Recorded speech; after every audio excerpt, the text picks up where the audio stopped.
Hello दोस्तों, मैं सत्येंद्र कुमार वर्मा। आज आपका नया लेसन है पारितंत्र के घटक। इससे पहले मैंने आपको पर्यावरणीय कारक का लेसन कराया था और उसमें मैंने आप लोगों को पर्यावरणीय कारक समझाए थे। पर्यावरण कारक मैंने आप लोगों को दो प्रकार के बताए थे, अजैविक कारक तथा जैविक कारक। आज हम पढ़ते हैं पारितंत्र के घटक। पारितंत्र को पहले समझते हैं। पारितंत्र को इंग्लिश में बोलते हैं इकोसिस्टम।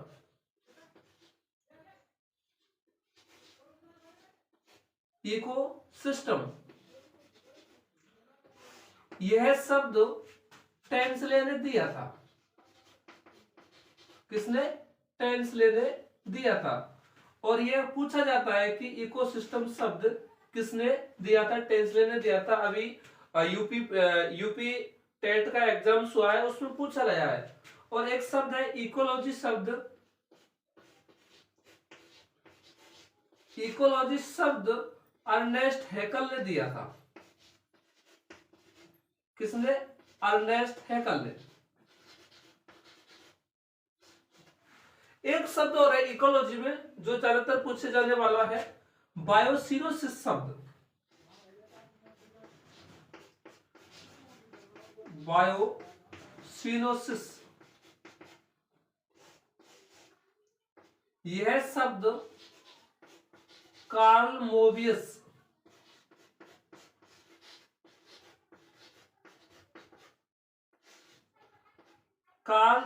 ने दिया था। और बायोसिनोसिस शब्द का जो अर्थ है जंतु प्लावक, पादप प्लावक तथा अपघटक तीनों के सम्मिश्रण से बना हुआ शब्द है बायोसिनोसिस शब्द।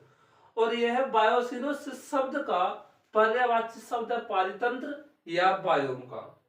ये तीनों शब्दकोश पूछे जाते हैं कि ये तीनों शब्दकोश किन किन साइंटिस्टों ने दिया। और ये एग्जाम की दृष्टि से बहुत महत्वपूर्ण शब्द है। इकोसिस्टम, इकोलॉजी और बायोसिनोसिस शब्द जो अर्नेस्ट हैकल ने इकोलॉजी शब्द का सर्वप्रथम उपयोग किया, लेकिन इकोलॉजी की जो अवधारणा दी थी या इकोलॉजी की नींव रखी थी, उस सबसे पहले रिटर साइंटिस्ट ने रखी थी।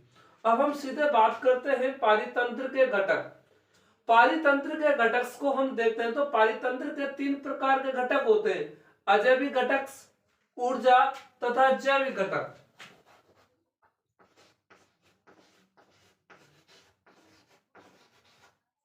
जैविक घटक, अब इसमें जो ऊर्जा है, ऊर्जा अजैविक घटक में आती है, लेकिन हम इसको अलग से एक घटक मानते हैं। जो इसमें ऊर्जा को जो अलग से हम घटक मानते हैं, इसमें हम देखते हैं कि अजैविक घटक, जो अजैविक घटक है जो वातावरण में पाए जाते हैं, नॉर्मली किसमें? वातावरण में पाए जाते हैं, वातावरण से अंतर संबद्ध होते हैं, और इनको बोलते हैं अजैविक घटक। और अजैविक घटक कितने प्रकार के? चार प्रकार के, अकार्बनिक पदार्थ, कार्बनिक पदार्थ, जलवायु और मृदीय कारक। अकार्बनिक पदार्थ में हम जैसे ऑक्सीजन, हाइड्रोजन, कार्बन डाइऑक्साइड आदि को हम पढ़ते हैं, जो ये वातावरण को क्या करते हैं? इफेक्टिव करती है। और जो वातावरण को इफेक्टिव करेंगी तो ये पारितंत्र को भी क्या करेंगी? इफेक्टिव करेंगी। मान लीजिए CO2 ऑक्सीजन से पारितंत्र को सीधे ही क्या करते हैं? प्रभावित करती है। दूसरा है कार्बनिक पदार्थ। और कार्बनिक पदार्थ भी पारितंत्र को प्रभावित करता है। कार्बनिक पदार्थों में आप लोगों ने जैसे ग्लूकोज, सुक्रोज तथा अन्य पदार्थों को पढ़ा होगा, यह भी पारितंत्र को क्या करता है? प्रभावित करता है। अगला कारक है इसका जलवायु। जलवायु पारितंत्र को प्रभावित करता है।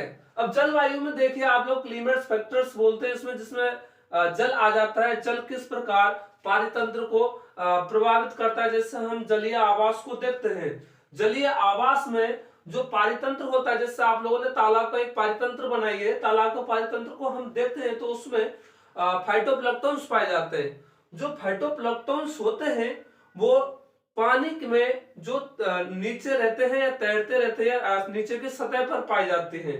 जो प्रकाश की गति आएगी, प्रकाश की गति, पानी होगा पारदर्शी, पारदर्शी पानी होता है शुद्ध पानी। यदि मान लीजिए पानी का कलर कलरफुल होता है तो अशुद्ध पानी होता है। जैसे प्रकाश की किरण पानी में प्रवेश करेगी, यदि पारदर्शी होता है तो वो प्रकाश की किरण फाइटोप्लैंक्टन तक जाती है और जो फाइटोप्लैंक्टन जो प्रकाश किरणों को अवशोषित करके कार्बोहाइड्रेट का निर्माण करते हैं, जिससे पादप का निर्माण होता है और इस पादपों को जूप्लैंक्टन्स खा जाते हैं और जूप्लैंक्टन्स को जो शिकार होते हैं वो छोटी मछली के और छोटी मछली शिकार होती है बड़ी मछलियों के। इस प्रकार एक तालाब का पारितंत्र चलता है और ये पारितंत्र को इस तालाब के जलीय आवास के पारितंत्र को जलवायु क्या करती है, प्रभावित करती है। अगला कारक है मृदीय कारक। मृदीय कारक भी पारितंत्र को प्रभावित करते हैं। यदि मृदा में मान लीजिए पोषक तत्व खनिज लवण उपस्थित नहीं होंगे या कम मात्रा में होंगे तो पारितंत्र में जो उत्पादक है या उपभोक्ता है उनके लिए क्या नहीं मिल पाएगा, भोजन नहीं मिल पाएगा और जिससे उत्पादक अच्छी प्रकार से वृद्धि नहीं करेंगे। मैंने आप लोगों को जो सोल्स प्रोफाइल्स पढ़ाई थी, सोल्स प्रोफाइल में मैंने जो वातावरणीय जो कारक थे उसमें मैंने बताया था जो इसकी जो प्रोफाइल्स पढ़ते हैं इसमें 4 लेयर्स पाई जाती है, A B C D. A layer 5 उप अवस्था में पाई जाती है, A00, A0, A1, A2, A3, जिसमें धीरे धीरे जो पृथ्वी की जो ऊपरी सतह पर जो पत्ती कोड़ा कर्चट जो ये सादा ये पूरा उपस्थित होता है, ये धीरे धीरे क्षीण होता जाता है और जिससे ये धीरे धीरे क्षीण होगा तो इससे कार्बनिक पदार्थ बनेंगे जो ये भूमि को उपजाऊ बनाते हैं।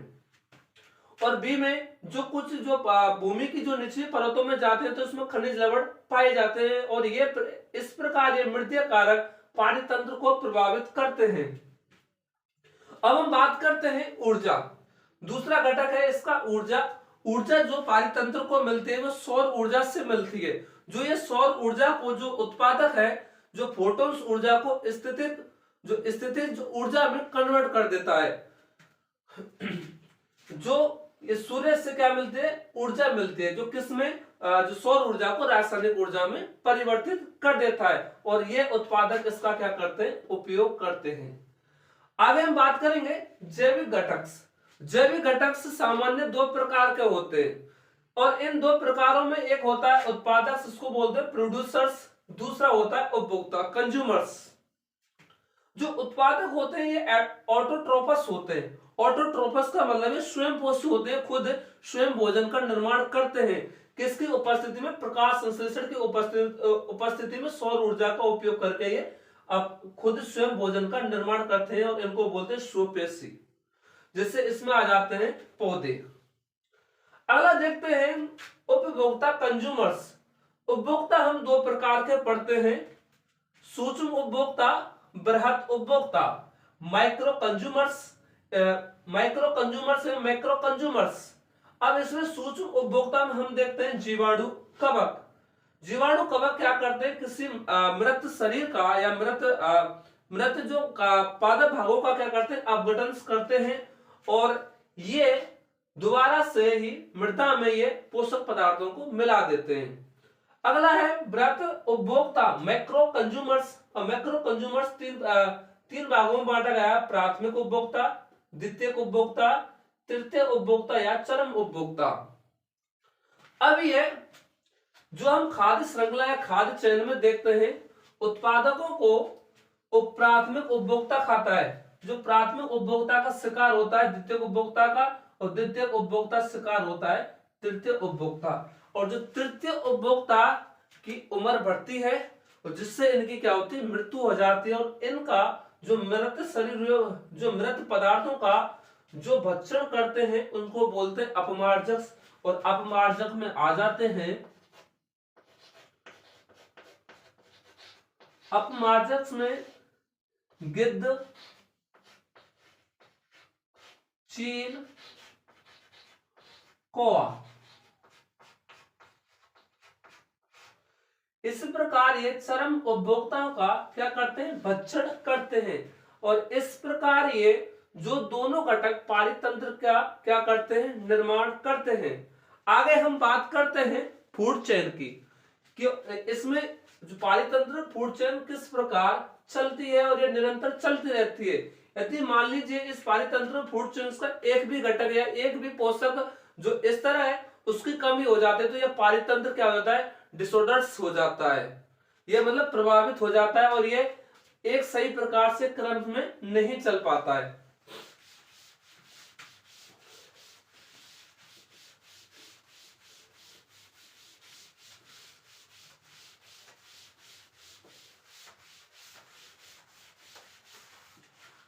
हम बात करते हैं जैविक घटकों की।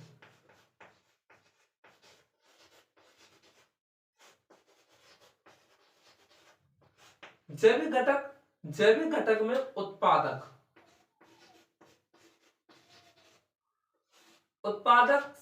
को कौन खाता है? उपभोक्ता।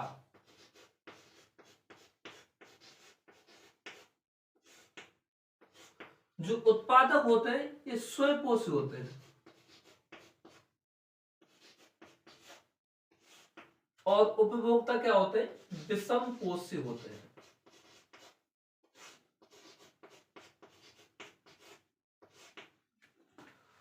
अब इसमें हम ये देखते हैं उत्पादक में पेड़ पौधे आ जाते हैं, जबकि उपभोक्ता में शाकाहारी मांसाहारी जीव जंतु आते हैं।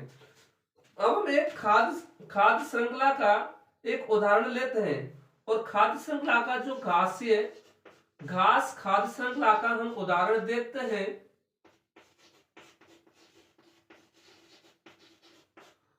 घास खाद्य श्रृंखला में घास को कौन खाएगा? चूहा को कौन खाएगा? सर्प। और सर्प को कौन खाएगा? सर्पमार पक्षी।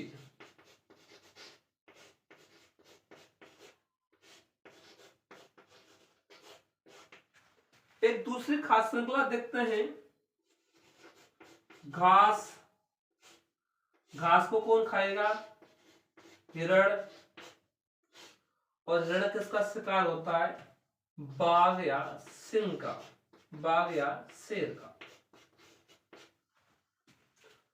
अभी एक खाद्य श्रृंखला है। घास क्या हो गया? उत्पादक। चूहा क्या हो गया?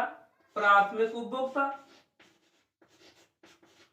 सर्प क्या हो गया? द्वितीयक उपभोक्ता। और ये क्या हो गया?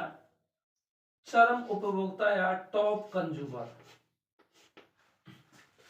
क्योंकि अब इसका कोई शिकारी नहीं है, कोई प्रीडेटर्स नहीं है। किसका? चरम कंज्यूमर्स या टॉप कंज्यूमर्स का। अब इनमें देखो घास पर निर्भर कौन है? चूहा पर निर्भर सर्प और सर्प पर निर्भर सर्पमार पक्षी। अब मान लीजिए इस खाद्य श्रृंखला में से कोई भी एक ट्रॉफिक लेवल्स को हम हटा देते हैं तो यह खाद्य श्रृंखला क्या होती है? प्रभावित होती है। प्रभावित हो गई तो मान लीजिए इसमें से सर्प को हटा देते हैं, यह ट्रॉफिक लेवल है। घास को कौन खा रहा है? चूहा खा रहा है, तो चूहों की क्या हो रही है? वृद्धि ज्यादा हो रही है। लेकिन ये सर्प इसको नहीं खा रहा है। जब ये नहीं खा रहा है तो ये वाला जीवित रहेगा? बिल्कुल नहीं रहेगा, क्योंकि इसका जो ट्रॉफिक लेवल है ये वाला खत्म हो गया और ये वाला खत्म हो जाएगा। मान लीजिए सीधी सी बात है, यदि हमको भोजन नहीं मिल रहा है तो हम कोई आगे थोड़ी जी पाएंगे? बिल्कुल नहीं जी पाएंगे। लेकिन इसका एक खाद्य श्रृंखला पारितंत्र में बनी रहती है और यह नियमित रूप से चलती रहती है। और यह है खाद्य श्रृंखला वातावरण या पारितंत्र से प्रभावित होती है। अब हम बात करते हैं आगे।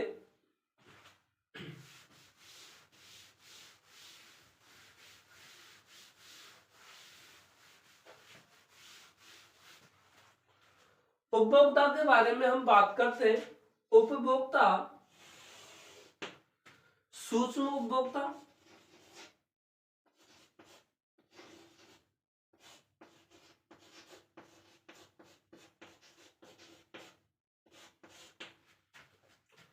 बृहद उपभोक्ता।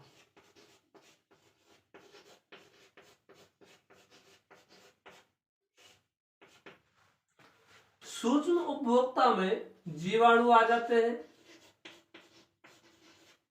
जीवाणु और कवक, फंजाई। ये क्या करते हैं? ये सड़े गले पदार्थों तथा कूड़े कचरट को क्या करते हैं, उसका अपघटन करते हैं। क्या करते हैं? अपघटन करते हैं, और अपघटन करके जटिल अणुओं को सरल अणुओं में बदल देते हैं। सरल अणुओं में बदल देते हैं। कौन? सूक्ष्म उपभोक्ता या माइक्रो कंज्यूमर्स। अगला कंज्यूमर्स देखते हैं बृहत उपभोक्ता, और यह बृहत उपभोक्ता शाकाहारी और मांसाहारी दोनों प्रकार के होते हैं। और एक और पढ़ते हैं इसमें अपमार्जक।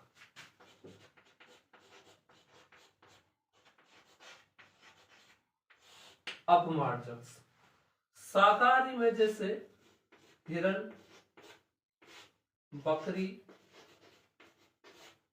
आदि। अब ये शिकार हो जाते हैं किसके? सिंह के, या शेर या बाघ के।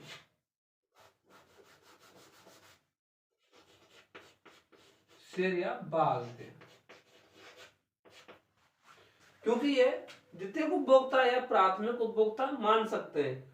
जो प्राथमिक उपभोक्ता शाकाहारी तथा द्वितीयक उपभोक्ता शाकाहारी और मांसाहारी हो सकते हैं, जबकि टॉप कंज्यूमर्स या तृतीयक जो उपभोक्ता होते हैं वो मांसाहारी होते हैं।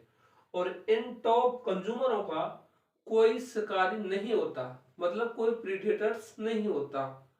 कुछ समय बाद इन टॉप कंज्यूमर्स की क्या हो जाती है? मृत्यु।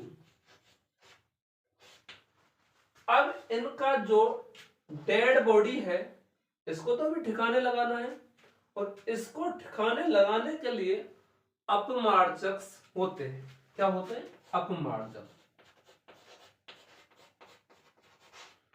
अपमार्जक जैसे कौवा, गिद्ध आदि होते हैं। एक वैज्ञानिक थे चार्ल्स एल्टन।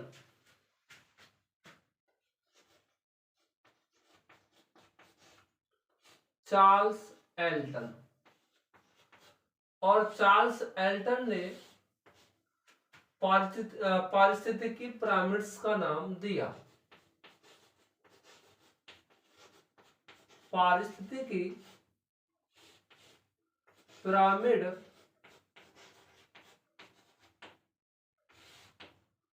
शब्द का उपयोग किया।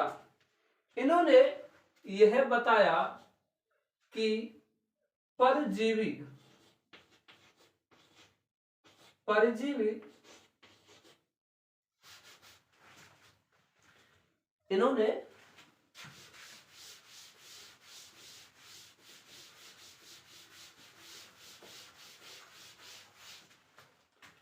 इन्होंने बताया कि जो परजीवी होते हैं अतिथि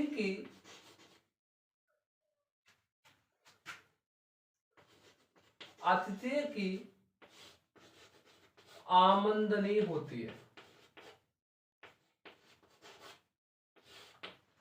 जबकि शिकारी होते हैं, प्रीडेटर्स बोलते हैं इसको, शिकारी को। जबकि शिकारी होते हैं ये अतिथि की पूंजी होती है। क्या होती है? पूंजी। कैसे? परजीवी जब किसी परपोषी पर या उसके बाहर या आंतरिक उपस्थित होता है, तो उसको धीरे धीरे नष्ट करने का या खत्म करने का कार्य करता है। धीरे धीरे मतलब जैसे आमदनी। जबकि कोई शिकारी होता है किसी अतिथि को, मतलब अपने शिकार को हड़पने का कार्य करता है कि ये मेरी पूंजी है, ये इस पर मेरा क्या है? अधिकार है। उसको हड़पेगा, और हड़पने के लिए जो हड़पता है तो उसको उस पर क्या हो जाता है? कंट्रोल हो जाता है। तो क्या कहलाती है? पूंजी कहलाते हैं। किसकी? शिकारी की, जबकि परपोषी की क्या कहलाती है? आमदनी। लेकिन एक शब्द और है जिससे हम उत्पादक है, उत्पादक, उत्पादक को हम क्या बोलते हैं? प्रोड्यूसर। ठीक है। अब एक साइंटिस्ट थे, इस उत्पादक को परिवर्तक भी बोला था। क्या बोला था? परिवर्तक। और इस साइंटिस्ट का नाम था ईजे ओकोंडिक।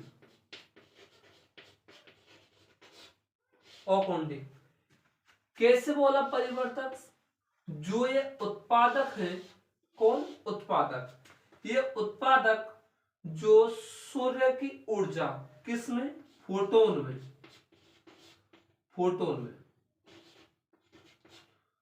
इस ऊर्जा को स्थितिज रासायनिक ऊर्जा में, स्थितिज रासायनिक ऊर्जा में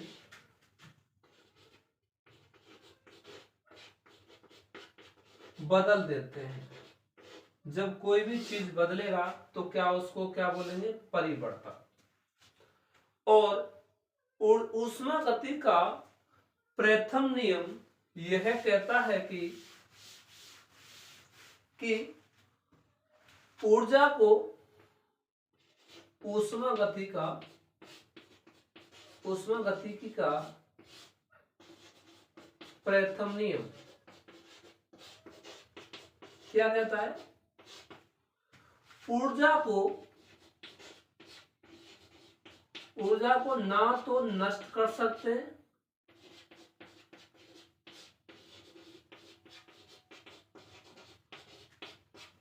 और ना ही इसका निर्माण कर सकते हैं। इसका निर्माण कर सकते हैं, लेकिन एक रूप से दूसरे रूप में बदल सकती है।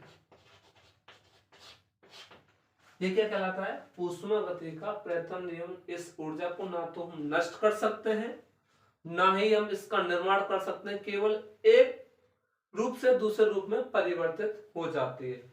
यह कहलाता है ऊष्मा गति का नियम।